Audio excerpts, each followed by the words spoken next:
Hi everyone, welcome to the beginning of Words of Hope and to your first word for your day reflection. Today we've heard read to us Isaiah 9 verses 6 to 7, and our word for all of this week is fulfillment. Fulfillment. The Messiah was prophesied, and when he was born, that promise was fulfilled. I did my training to become a Baptist minister at Spurgeon's College in southeast London, and the principal at the time was a man called Nigel Wright. And I remember Nigel Wright telling us a story of when his wife was heavily pregnant with their first child. And Nigel was away at the time, spending 4 days lecturing on a conference.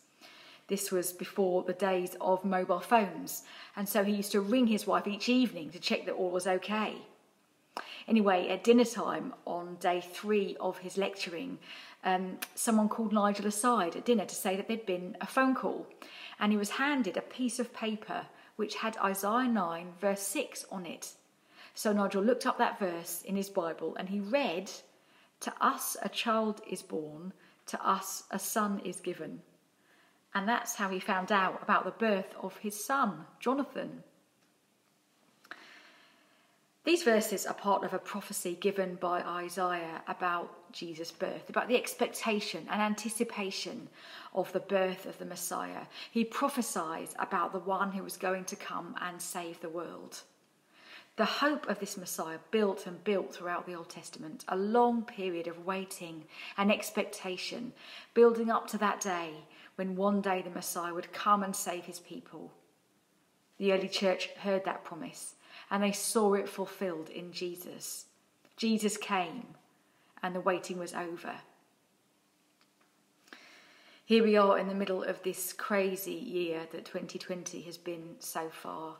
We need words of hope as we face the ongoing fallout and struggle with the coronavirus pandemic, the implications as they go on. And this can be a word of hope for us today. A son was promised and prophesied, and a son was born.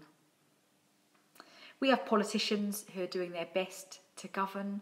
There are economic leaders trying to make a way forwards as we face a recession.